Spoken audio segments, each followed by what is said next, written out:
Assalomu alaykum va rahmatullohi va barakatuh. Hurmatli musulmon birodarlar, Payg'ambar sallam hadislarida qabr ziyorat qilinglar, oxiratni eslatadigan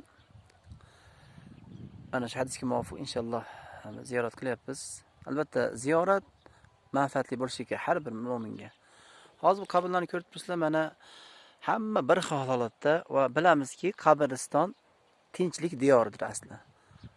Ammo iymon keltirgan inson mana bu qabrning tagida ikki toifa insonga ikki xil muomala qilinadi. Ya'ni buni tagida katta hozir holat ketyapti, vaziyat bo'lyapti.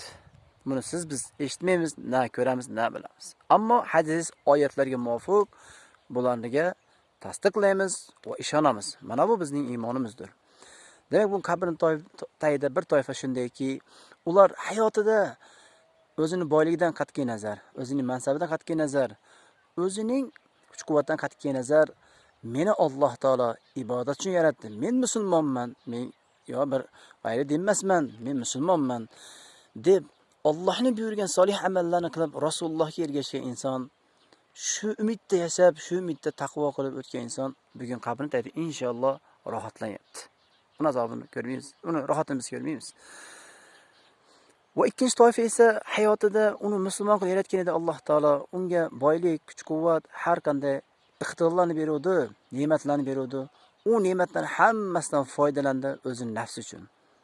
Ammo Alloh bergan edi menga mana bu narsalarni, yo'inki mening asli vazifam mana bu hayotda Alloh azza va jallaga ibodat degan narsani unutdi-da, Allohga isyon qilib, benamozlikda, ilmsizda, dindagi ahkomlar, solih amallarni bajarmasdan faqatgina hayoti, faqatgina dunyo bo'lib o'lib ketgan, Allohga isyon qilib o'lib ketgan insonlar bugungi kunda qabrning tagida biz munoda aytamiz, ammo mana bunday insonlar qabrning tagida bugun azoblanyapti. Shuni aytamiz, ikki toifa inson borki, hayotida hozir tirik solih amallar qiladi. Bir toifasi bor, vaqtlarni g'animat bilmaydi, gunoh bilan ovora, har kuni gunoh. Gunohning ya'ni unga gunohning javobi faqat qabrda azob bo'ladi, birodarlar. Solih amalning javobi esa inshaalloh Alloh uchun qilingan bo'lsa, Alloh o'zi istagan bo'lsa, ana unga inshaalloh rohat. Aka-ukalar, kelyapti insonlar, ketyapti, bilyapmiz. Keling, umrimizni Alloh subhanahu va taolo siz bilan bizni illa li'budun, men jin va inson toifasi illa li'budun, o'zimga ya'ni ibodat qilishni aytmaydi Alloh taolo. Ani ibudulloh va taquhu degan Alloh taolo. Allohga ibodat qilinglar va undan qo'rqinglar degan Alloh taolo. Qarang, bu butun yer va osmonni yaratgan, butun mavjudot, ya'ni koinotdagi hamma narsani, siz bilgan bilmagan narsani yaratgan Alloh azza va jalla.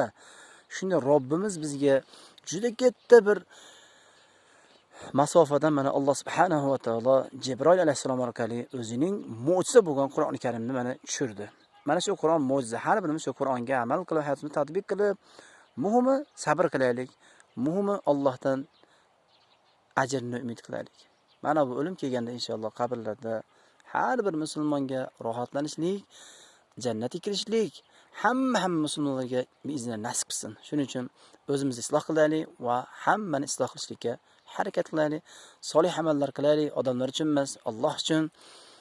Yashirin, maxfiy har holatda solih amallarni ko'paytiraylik. Alloh subhanahu va taolo mana bu ziyoratimizni sizdan va bizdan Alloh taolo qabul qilsin. Haqiqiy mu'min bo'lib, haqiqiy sabr qiluvchilar Alloh taolo ma'as-sobirin degan oyatlarda, ya'ni Alloh taolo sabr qilgan birgan. Solih amallar qilishda sabr qilaylik, gunohlardan tiyilishda sabr qilaylik. Alloh taolo siz bilan bizni kasallik bilan, moddiy taraf ozaytirish, har xil bir sinovlar bilan, musibatlarni sinaganda Robbimizni unutib qo'ymaylik. Alloh taolo albatta bu qiyinchilikdan chiqadigan yo'lni ko'rsatadi, modomiki taqvo qiladigan bo'lsak.